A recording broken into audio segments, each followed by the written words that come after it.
Discussion ప్రజల్లోకి sync అయ్యే అవకాశాలు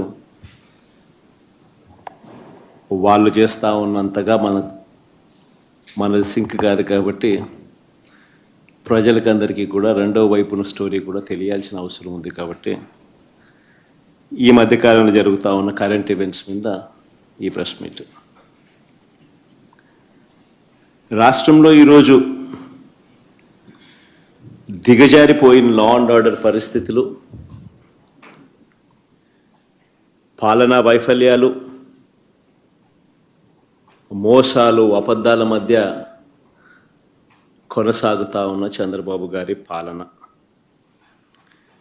వీటి అన్నిటి నేపథ్యంలో మొన్న జూన్ 4వ తారీఖున వెన్నుపోటు దినం పేరిట ఒక పిలుపు ఇవ్వడం జరిగింది.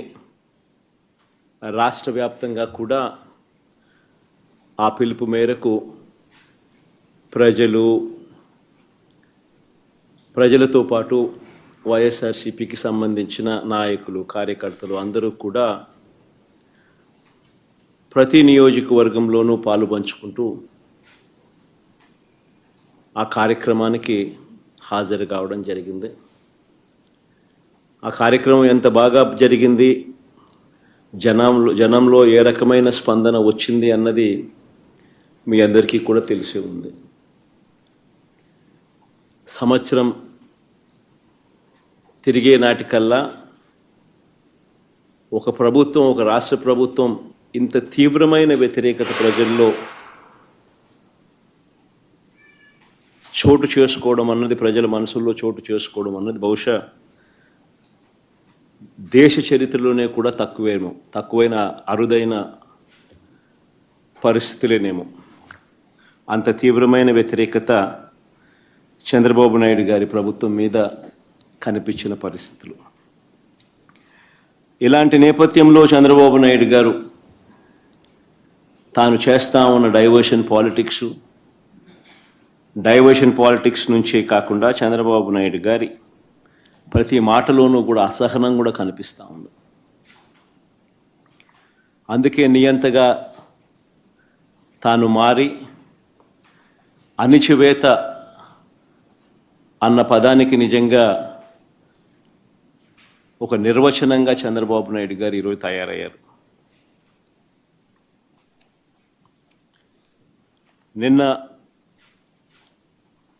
నా ప్రోగ్రాం కూడా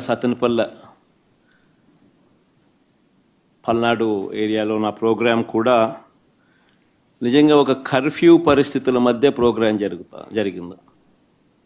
ఆశ్చర్యం కలిగించే విషయం, అసలు ప్రజలను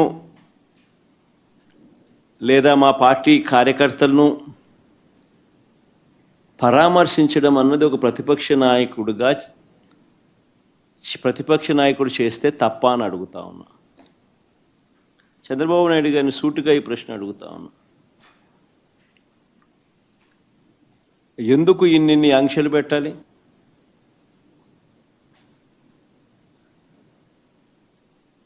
ఎందుకు పోలీసులను ఎక్కడ పడితే అక్కడ పెట్టి ప్రోగ్రాంకి ఎవరు రాకూడదు అని చెప్పి ఆదేశాలు జారీ చేసి, ఎందుకు వచ్చిన వాళ్ళందరి మీద కూడా ఎక్కడికక్కడ కట్టడి చేసే కార్యక్రమం ఎందుకు చేయాల్సి వచ్చింది? చంద్రబాబు గారు నోట్లో నుంచి ఇటువంటి మాటలు వచ్చినాయి కాబట్టే ఎన్ని అడ్డంకులు క్రియేట్ చేసినా ప్రజల్లోనూ కార్యకర్తల్లోనూ ఒక విప్లవం వచ్చింది. నిన్న ప్రోగ్రాం ఎలా జరిగింది అన్నదానికి నేను చెప్పాల్సిన పనిలా, బహుశా నాకన్నా కూడా మీ అందరికీ కూడా ఎక్కువ అవగాహన ఉంటుంది. కానీ ఒక ప్రతిపక్ష నాయకుడు ప్రజలను కలవడానికి వెళ్ళినప్పుడు కానీ, లేదా పార్టీ నాయకులను పరామర్శించడానికి వెళ్ళినప్పుడు కానీ ఎందుకు ఇలాంటి ఆంక్షలు విధించాలని అడుగుతా ఉన్నా. మొన్న పొగాకు రైతులకు సంబంధించి పొదిలి వెళ్తే నిజంగా అక్కడ కూడా ఆశ్చర్యం కలిగించే విషయం, రైతులు, పొగాకు రైతులు అష్ట కష్టాలు పడతా ఉన్నారు. పండించిన పంటకు గిట్టుబాటు ధర రావడం లేదు. అలాంటి నేపథ్యంలో 2 ఆత్మహత్యలు జరిగాయి పరుచూరు, కొండేపిలో.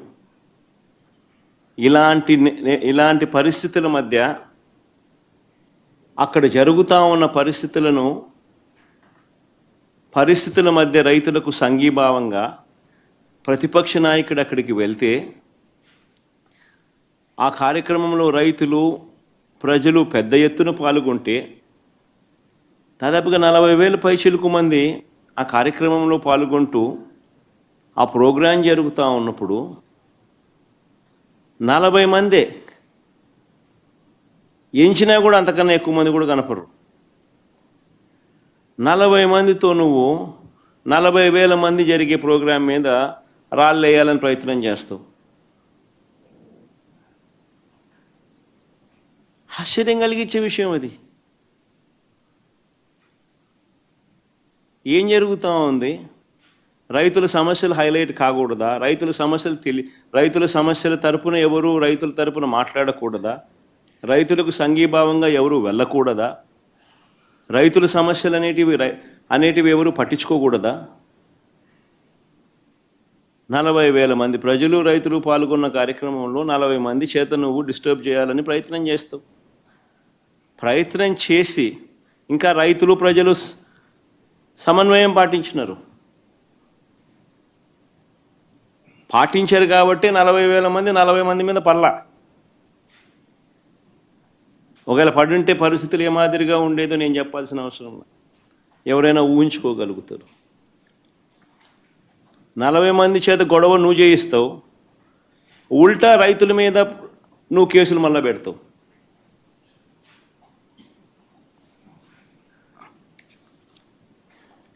నేను అడుగుతా ఉన్నా చంద్రబాబు నాయుడు గారిని, ఎందుకింత భయపడతా ఉన్నావు? ఎందుకింత అసహనం అని అడుగుతా ఉన్నా చంద్రబాబు నాయుడిని. ఈరోజు రాష్ట్రంలో ఏ పంటకు గిట్టుబాటు ధర రాని పరిస్థితిలో రైతు ఈరోజు వ్యవసాయం చేస్తూ ఉన్నాడు. వరి కొనుగోళ్లకు సంబంధించి రైతు 300 రూపాయలు తక్కువ రేటుకు ధాన్యం మొన్న అమ్ముకోవాల్సిన పరిస్థితి దళారులకు. చంద్రబాబు నాయుడు గారి పుణ్యాన వరి దగ్గర నుంచి మిరప, పత్తి, జొన్న, కందులు, మినుములు, పెసులు, మొక్కజొన్న, సజ్జలు, రాగులు, వేరుశెనగ, అరటి, చీని, కొక్కో, ఇప్పుడు పొగాకు, మామిడి కూడా, ప్రతి పంట కూడా ఏ పంటకు కనీస మద్దతు ధర రావడంలా. రైతులు అష్ట కష్టాలు పడతా ఉన్నారు. ఈ మధ్యకాలంలోనే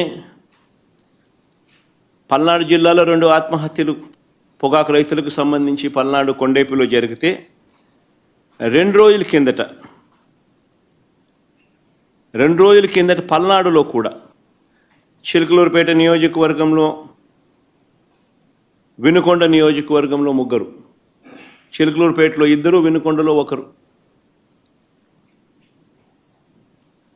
మరో 3 ఆత్మహత్యలు చేసుకున్న పరిస్థితులు.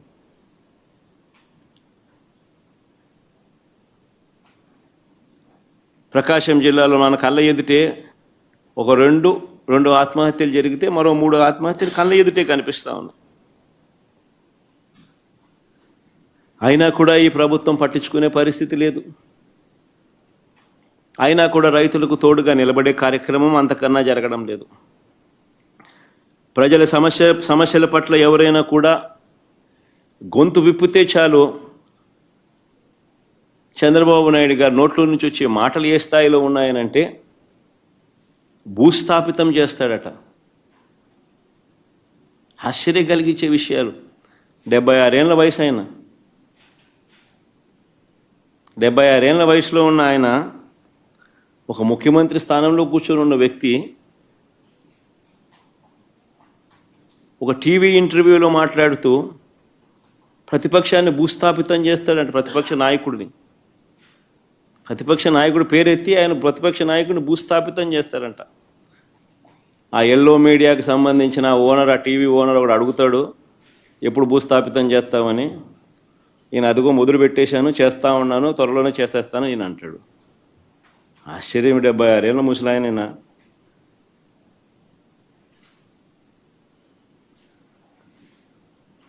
ఈ వయసులో రెడ్ బుక్ రాజ్యాంగ పాలన ఏమిటి, ఈ బెదిరింపులు ఏమిటి, వాడిని తొక్కుతా వీడిని తొక్కుతా అన్న మాటలు ఏమిటి?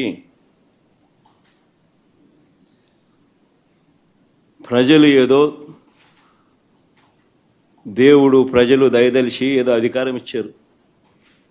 ఇచ్చిన అధికారంతో ప్రజలకు మంచి చేయడానికి పోయి, మంచి చేయాల్సింది పోయి, ఇచ్చిన హామీలను నెరవేర్చాల్సిన బాధ్యతను పక్కన పెట్టి అబద్ధాలతో మోసాలతో పరిపాలన చేస్తూ, వాటి గురించి ఎవరైనా ప్రశ్నిస్తే భూస్థాపితం చేస్తాను అనే మాటలు మాట్లాడుతూ ఉన్నాడు ఈ వ్యక్తి.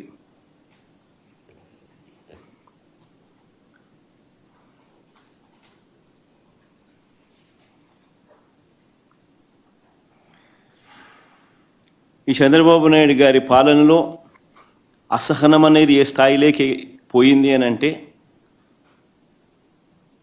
ఏడాది కాలంలో ఈ ప్రభుత్వంలో ఏ ప్రభుత్వము కూడా గతంలో ఎప్పుడు చూడని విధంగా వ్యతిరేకతను చంద్రబాబు నాయుడు గారు ఈరోజు చూస్తూ ఉన్నారు. ఇందులో దీని నుంచి డైవర్ట్ చేసేందుకు, ప్రజల సమస్యలు ఎవరైనా గొంతెత్తి విప్పితే ఆ గొంతును నలిపేందుకు ఏడాది కాలంగా మా పార్టీ నాయకులపై చంద్రబాబు నాయుడు గారు పెడతా ఉన్న తప్పుడు కేసులు నిజంగా చూస్తే ఆశ్చర్యం కలిగిస్తాయి. ఎవరు గలం విప్పినా కూడా గలం విప్పకూడదు అనే ఉద్దేశంతో, విప్పనివ్వకూడదు అనే ఉద్దేశంతో తప్పుడు కేసులు పెడతా ఉన్నారు, టాపిక్లు డైవర్ట్ చేస్తూ ఉన్నారు. ఈ తప్పుడు కేసుల సాంప్రదాయాన్ని మరింతగా కొనసాగిస్తూ మొన్న కరెక్ట్గా నా ప్రోగ్రాంకు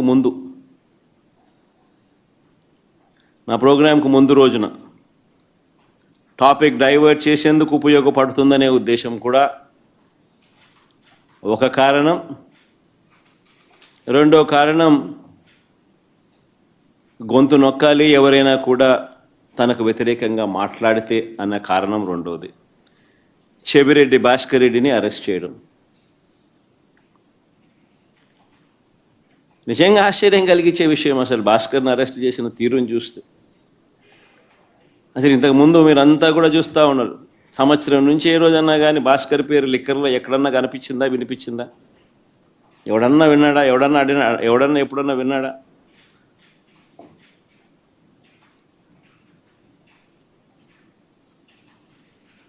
భాస్కర్ని ఇరికిచ్చేందుకోసం తప్పుడు సాక్ష్యాలను క్రియేట్ చేస్తూ ఉన్నారు.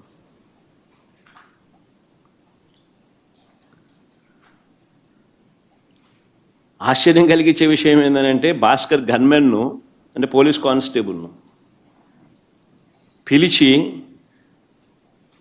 భాస్కర్కు వ్యతిరేకంగా లిక్కర్ స్కామ్ ఏదో ఉంది అని, ఆ లిక్కర్ స్కామ్లో తాను ఏదో ఇన్వాల్వ్ అయి ఉన్నాడని, ఆ లిక్కర్ స్కామ్లో తాను డబ్బులు ఏదో ఉన్నాయని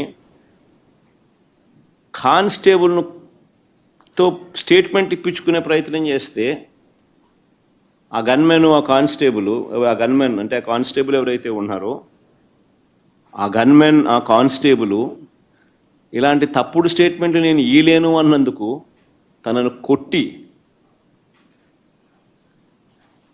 చిత్రహింసలకు లోను చేస్తే, ఆ దెబ్బలు తిన్న కానిస్టేబుల్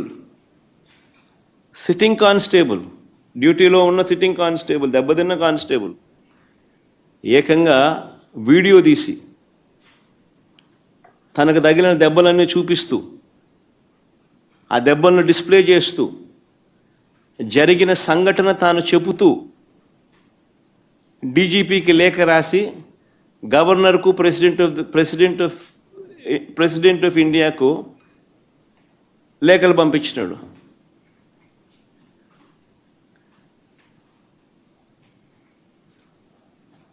కోర్టులో కేసు వేసినాడు. నిన్న ఆ కేసు హియరింగ్ కూడా వచ్చింది.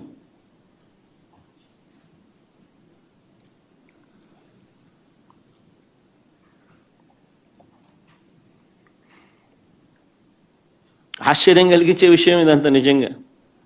చెవిరెడ్డి భాస్కర్ రెడ్డి పేరు సంవత్సరంగా ఎప్పుడు చూస్తూ ఉన్నాం. ఏ రోజు కూడా కనీసం ఎప్పుడు దీంట్లోకి ఎప్పుడు ఎవరు ప్రస్తావించిన కూడా లేదు. గతంలో కూడా ఎప్పుడు సడన్గా భాస్కర్ పేరు తీసుకొచ్చారు.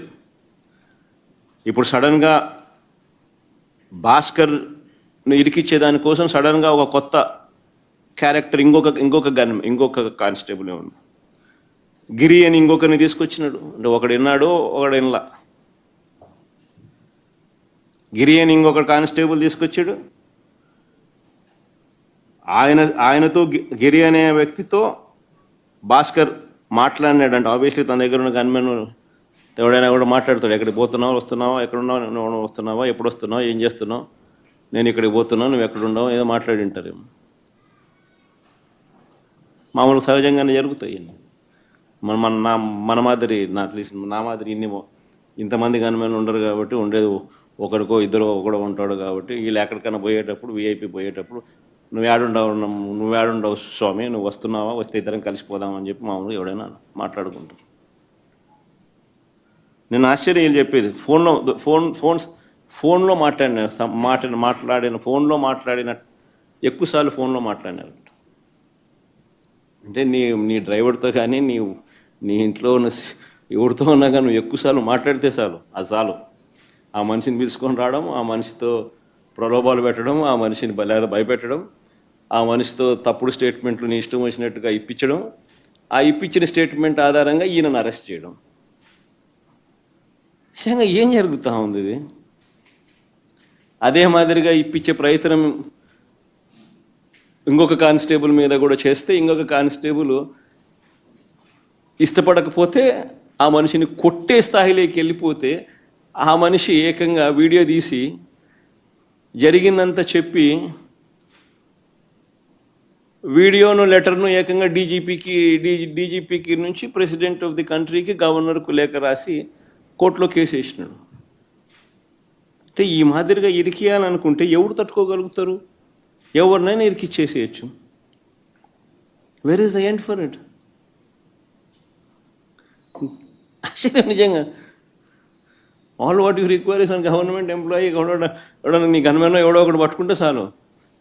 నెక్స్ట్ చంద్రబాబు నాయుడు దగ్గర, లోకేష్ దగ్గర పనిచేస్తాను గన్మెన్ ఒకటి దొరికితే చాలు. అది ఎట్ట గవర్నమెంట్లో ఎవడుంటే గవర్నమెంట్ కనుక అనుకూలంగా చెప్తారు. అంతే. ఇంకా ఆ మనిషి ఆ మనిషి దగ్గర పనిచేస్తానంటే ఈ మనిషి ఆ మనిషి మీద వ్యతిరేకంగా చెప్పేస్తాడు. ఆ మనిషి ఆటోమేటిక్లీ ఆ మనిషి మీద నీ ఇష్టం వచ్చిన ఆరోపణ చేసేయచ్చు, మనిషిని ఎత్తుకొని వచ్చి జైల్లో పెట్టేసేయచ్చు. ఏంది ఇది? నిజంగా భాస్కర్కి జరిగిన పరిస్థితిని కానీ, లేకపోతే ఈ లిక్కర్ కేసులో జరుగుతూ ఉన్న దర్యాప్తు ప్రక్రియ కానీ, ఇవన్నీ కూడా చూస్తే నిజంగా సామాన్యుడు ఎవడు బతకలేడు. ఎవిడెన్సెస్ అనేటివి నువ్వు క్రియేట్ చేస్తూ ఉన్నావు, మ్యానుఫ్యాక్చర్ చేస్తూ ఉన్నావు.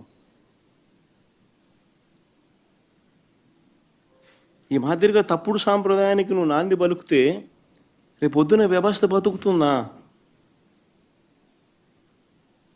నక్సలిజం అనేది ఇట్లాంటి దానిలో నుంచి పుడుతుంది. సామాన్యుడి మీద ఇట్లాంటి ఎవడన్నా ప్రదర్శిస్తేనే నక్సలిజం అనేది పుడుతుంది. నిజంగా రాష్ట్రాన్ని బిహార్ చేయడంలో ఎంతకన్నా గొప్ప లీడరు, గొప్ప నాయకుడు చంద్రబాబు నాయుడు కన్నా గొప్ప నాయకుడు ఎవడు ఉండడు. చివరికి ఆశ్చర్యం ఏం తెలుసా? భాస్కర్ని ఎందుకు టార్గెట్ అని అంటే చంద్రగిరి చంద్రబాబు గారు సొంత కాన్స్టిట్యున్సీ. భాస్కర్ అనే వ్యక్తి కూడా కాదు, చివరికి భాస్కర్తో పాటు భాస్కర్ కొడుకును కూడా. ఆ పిల్లడు మొన్ననే పాపం చదువులు అయిపోయి చేసుకొని లండన్ నుంచి మొన్న వచ్చినాడు, చిన్నపిల్లడు. ఆ పిల్లని కూడా దీంట్లోకి ఇరికిచ్చేసినారు. అంటే చంద్రగిరి కాన్స్టిట్యున్సీలో క్లీన్ ఉండాల, ఆయన సొంత కాన్స్టిట్యున్సీ కాబట్టి. ఏంది ఇది నాకు అర్థం కాదు. సొంత కాన్స్టిట్యున్సీలో గెలవలేని వ్యక్తి ఇక్కడ 17,000తో ఓడిపోతే, చంద్రగిరిలో ప్రజలు తంతే చంద్రబాబు నాయుడిని 17,000తో ఓడిస్తే కుప్పం పోయినాడు. ఇప్పుడు ఆ చంద్రగిరి లాంటి చోట రాజకీయాలు చేయడం కోసం భాస్కర్ కొడుకును ఇటోళ్ళందరినీ ఎలిమినేట్ చేయాలని చెప్పి, తప్పించేయాలని చెప్పి, ఏంది ఇది రాజకీయాలు? ఈ తప్పుడు కేసుల పరంపరలో ఇప్పటికే పిన్నెల్లి రామకృష్ణారెడ్డిని Macherla 2009 MLA, 2012 MLA, 2014 MLA, 2019 MLA, 4 సార్లు ఎమ్మెల్యే, 2024లో మొన్న ఒకసారి ఓడిపోయినాడు. ఆ కాన్స్టిట్యున్సీలో ఆజమాయిషీ కోసం పిన్నెల్లి రామకృష్ణారెడ్డిని తప్పుడు కేసుల్లో ఇరికిచ్చే కార్యక్రమం. నందిగాం సురేష్ను ఎక్స్-ఎంపీ దళితుడు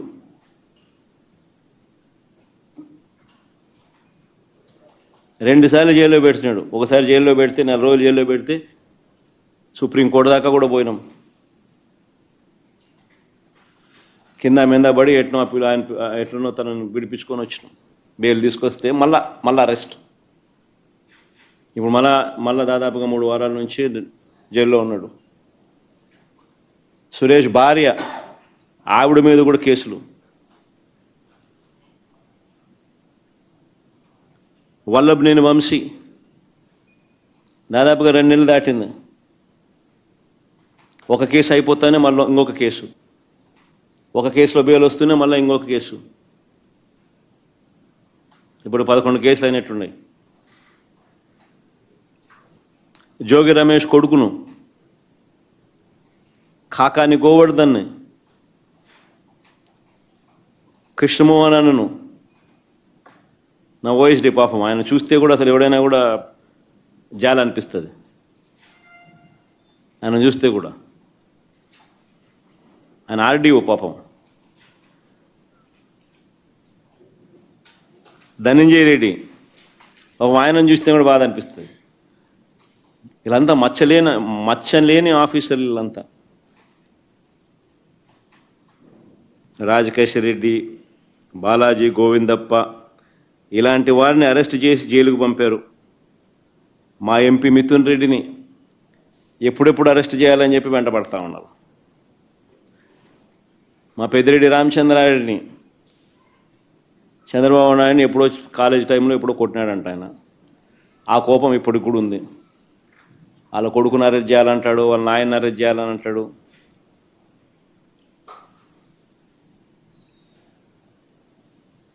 పేరుని నాని బాబు కనపడలే ఈరోజు, మామూలుగా ఇప్పుడు ఉంటాడు. ఆయన మీద కూడా తప్పుడు కేసుల మీద తప్పుడు కేసులు. పేరునేని భార్య పాపం జయసుధమ్మ, ఆమెను కూడా పాపం. కొడాలి నాని, జోగి రమేష్, సజ్జల రామకృష్ణారెడ్డి కొడుకు, వైవి సుబ్బారెడ్డి కొడుకు, దేవనేని అవినాష్, తలసిల రఘురాం, ఆర్కే అంబటి రాంబాబు, విడదల రజని, తాటిపర్తి చంద్రశేఖర్ దళిత ఎమ్మెల్యే, బూచేపల్లి శివప్రసాద్, ఉషా చరణ్ బీసీ మహిళా మంత్రి, Thopudurthi Prakash, Gorantla Madhav ex MLA, ex MP, Gautam Reddy lawyer, ఆయన పాపం విజయవాడలో మీ అందరికీ పరిచయస్తుడు కూడా. మేరుగ నాగార్జున్ ఎక్స్-మినిస్టర్, దళిత ఎక్స్-మినిస్టర్. దాడిశెట్టి రాజా ఆయన ఎక్స్-మినిస్టర్. ఈ నాయకులందరి మీద తప్పుడు కేసులు పెట్టడం, వీళ్ళని ఎప్పుడెప్పుడు అరెస్ట్ చేయాలని చెప్పి తాపత్రయపడతా ఉన్నాడు చంద్రబాబు నాయుడు. జగన్ చుట్టూ ఉన్న వారినందరినీ కూడా బెదిరించాలి, భయపెట్టాలి. మోడస్ ఆపరాండా ఒకటే, చిన్న చిన్న వ్యక్తులను కొట్టడం, భయపెట్టడం, లేదా ప్రలోభాలు పెట్టడం, వాళ్ళ చేత తప్పుడు వాంగ్మూలాలను తీసుకోవడం, అంతే. ఇంకా వీళ్ళని అరెస్ట్ చేయడం. మోడస్ ఆపరాండా అన్నిటికీ ఇవే మోడస్ ఆపరాండా.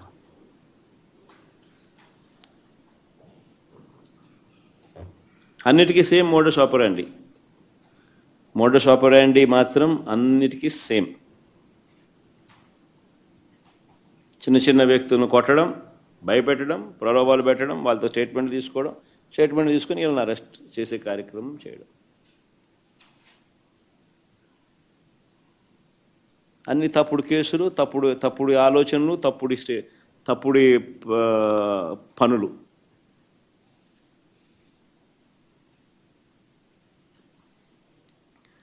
చివరికి అన్నిటికన్నా నిజంగా బాధ కలిగించే విషయం, ఆశ్చర్యం కలిగించే విషయం, 70 ఏళ్ళ ముసలైన కొమ్మినేని శ్రీనివాస్, మీతో పాటు మీ తోటి విలేకరి, రెప్యూటెడ్ విలేకరి, సీనియర్ జర్నలిస్టు, ఏం పాపం చేశాడని చెప్పి నిజంగా అడుగుతా ఉన్నాను నేను. ఆయన జైలుకు పంపడానికి చంద్రబాబు నాయుడు అంత ఉత్సాహం చూపించాడు. ఒక డిబేట్ జరిగేటప్పుడు సహజంగానే కొంచెం అనుకూలంగా కొంతమంది మాట్లాడుతూ ఉంటారు, వ్యతిరేకంగా కొంతమంది మాట్లాడుతూ ఉంటారు. ఆ ప్యానలిస్ట్ మాట్లాడే మాటలకు యాంకర్కి ఏం సంబంధం? ఇది మినిమం లాజికల్ రీజనింగ్. అలాంటిది ఆయన తీసుకొచ్చినాడు, జైల్లో వేసినాడు. కోర్స్ ఆయన మీద చంద్రబాబు నాయుడు కోపం ఎక్కువే అనుకో. ఇంతకుముందు ఆయన ఉద్యోగం కూడా ఊడగొట్టే దాంట్లో కూడా చంద్రబాబు నాయుడు పాత్ర చాలా క్రియాశీలక పాత్ర పోషించినాడు. అంతటితో ఇంకా సంతోషపడలే ఉద్యోగం పీకినందుకు. అప్పట్లో ఆయన జీవితం నాశనం చేయాలా, ఆయన పరువును తీయాలా, ఆయన జైల్లో పెట్టాలా? ఎంత దిక్కుమాలిన ఆలోచనలు చూడు ఇవన్నీ.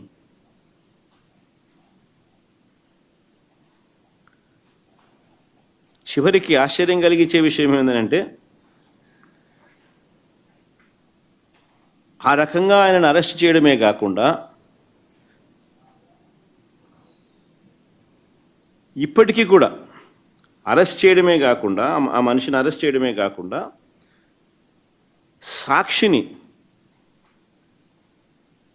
సాక్షి ఆస్తులను ధ్వంసం చేసే కార్యక్రమం ఆర్కెస్ట్రేటెడ్గా. ఒకసారి వీడియో క్లిప్పింగ్ కూడా ఒకసారి చూడండి. ఒకసారి తెలుగుదేశం పార్టీ నాయకులు ప్రతి చోట ఎక్కడెక్కడైతే సాక్షి ఆస్తులను ఎక్కడెక్కడైతే వీళ్ళు టార్గెట్ చేసి ఆర్కెస్ట్రేటెడ్ పద్ధతిలో అటాక్ చేసి ఆస్తులు విధ్వంసం చేశారో ప్రతి చోట శ్రీకాకుళం మెట్ట శైలజ డిస్ట్రిక్ట్ తెలుగుదేశం మహిళా టౌన్ ప్రెసిడెంట్, గుండు Swathi Srikakulam TDP MLA, Gundu Shankar's wife, Chaudhary Dhanalakshmi ex ZP chairman, Menda Dasunaidu Telugu Yuvatha president Srikakulam. Next night Visakhapatnam Sakshi ఆఫీస్లో Mukka Sravani 26th ward Telugu Desam party corporator, Anantalakshmi Telugu Desam party మహిళా district president. Next side east Godavari Sakshi office Nallamilli Ramakrishnayudu Anaparthi BJP MLA, పేరుకు బీజేపీ కానీ ఇంత ఆయన తెలుగుదేశం ఎమ్మెల్యే అనే సంగతి అందరికీ తెలుసు. భూతల బాలరకృష్ణ రాజానగరం జనసేన ఎమ్మెల్యే. ఈ కూటమి నాయకులకి ఇద్దరు అట్టటోళ్ళే, ఆయన అట్టటోడే, ఈయన అట్టటోడే, చంద్రబాబు నాయుడు అట్టటోడే, ఆయన అట్టటోడే, ఇద్దరు అట్టటోళ్ళే. Vijayawada Autonagar Sakshi office Telugu Desam party corporator Gadde Anuradha, wife of Gadde Rammohan MLA. Gadde Kranthi, wife of Gadde Rammohan MLA, son of Gadde Rammohan MLA. Next Mangalagiri Sakshi office Sirisha, Khammambati Sirisha SC corporation director. Anantapuram Sakshi